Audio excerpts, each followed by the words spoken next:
Hi!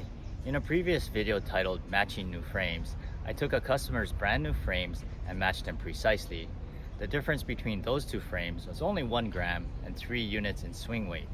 In this video, I'll be taking a production model frame and matching it to the prototype specifications. Now the difference between these two frames are 14 grams of weight and 21 units of swing weight. All right, let's go inside. All right, so before we get into it, this is the new production model that recently came out. It's the Volkl V1 EVO. So that's what it looks like.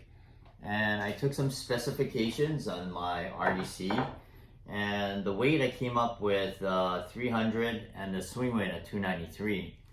Now the Racket card that came with the Racket lists the weight at 305, which is 5 grams of difference right there. And the swing weight at 305, so that's 12 units. That's quite a bit of difference. So I'm not sure what the manufacturing tolerance is on this racket, but you know, it is what it is.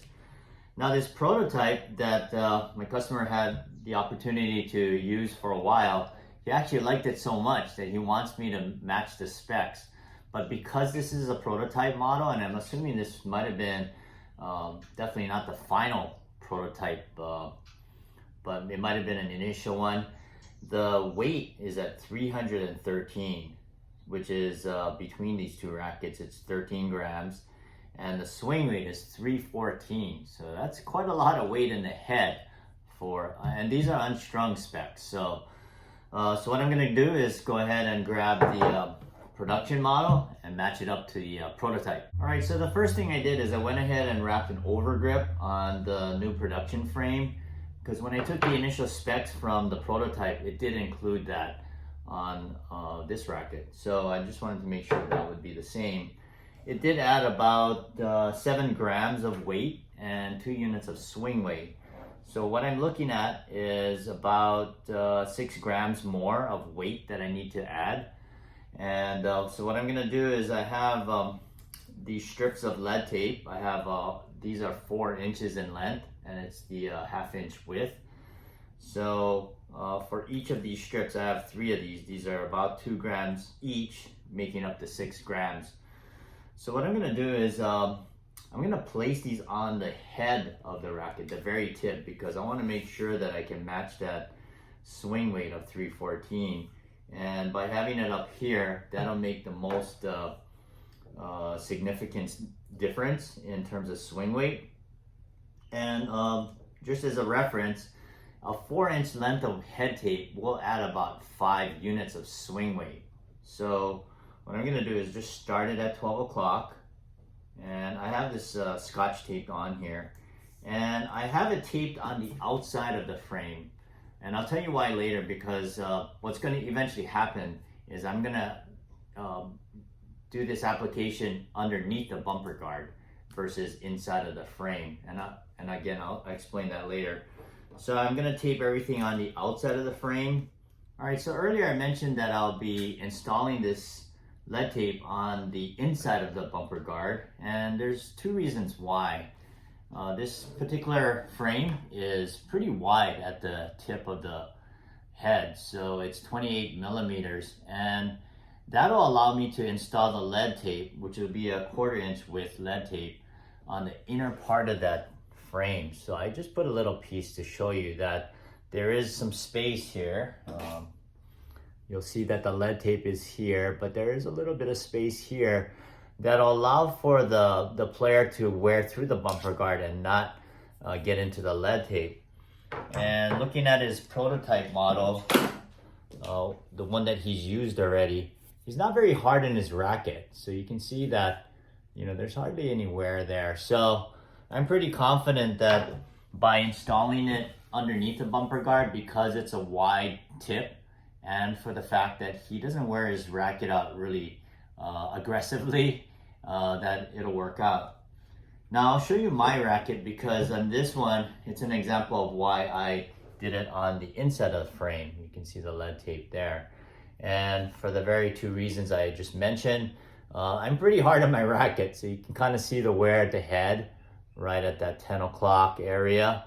So I went ahead and just did it on the inside, because as you wear out the frame, it's gonna wear out the lead tape. So you don't want that to be happening.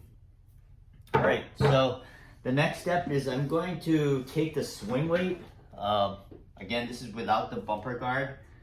And the reason why is I want to have that number as a reference. So I'll go ahead and take a couple of readings and just make sure I take the average. So that's at 248. And if this one is 248, I'll just go with that number because it'll average out. All right, so I got 248. So what I'm gonna do is make sure that when I start adding the lead, that I'm gonna increase that 248 by 19 units. So that comes out to 267. And the reason why I wanna make sure that I take that reading now is I don't wanna have to put the bumper guard back on to see if it'll match. And if it doesn't, then I have to take it off and do it again. So really what I'm trying to match right now is 267. And that'll get the swing weight after the bumper guard is installed up to 314. At least that's what I hope. All right, so this is what the application of that lead tape looks like now. And again, that's on the inside. That'll be inside the bumper guard. And so what I did is I used my wheel roller to really make sure that it's nice and flat on the top edge. But this grommet strip also had this inner piece that was inside of the bumper guard like that. So it actually had this little channel. You notice that there's an indentation there. So what I did to really make sure I could smash that down to get it nice and flat is I got my my straightening awl, and I just went in there and just kind of pressed it down just to kind of really make sure that it's nice and again flattened out, because I couldn't get in there with my wheel roller. So I just want to keep that this layer nice and thin as much as possible. And I normally wouldn't double up lead tape if I'm installing it under a bumper guard, because I don't want the thickness of two layers to be pushing up on the bumper guard. All right, so the moment of truth, we want to make sure that this is going to come out at 267. And again, I'll take 3 readings if necessary.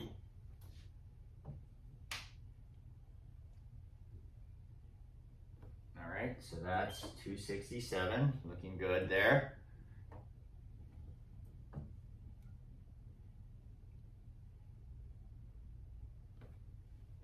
Okay, that one's at 266. So we'll go one more and hope it's at 267, and should be good to go. All right, so that's right on. All right, so the next step is for the bumper guard to be reinstalled, and in the end, we're really hoping that it'll come out to 314.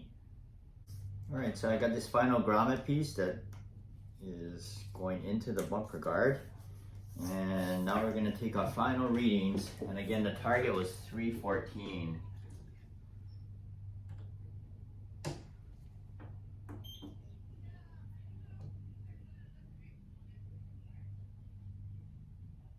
Okay, so this one I got 315, but again, I'll do my 3 readings so I can average it out, and if the next 2 are 314, I'll be happy with that. All right, 314, and we'll take one more. All right, great, 314.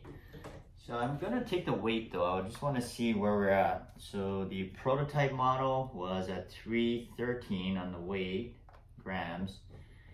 And this one's coming in right at 313. So these are these 2 frames are perfectly matched. In today's installation of lead tape underneath the bumper guard, I was able to do it for 2 reasons. One, because of the thick beam width, allowing me to hide the lead tape underneath the bumper and not having been exposed as the bumper guard got worn.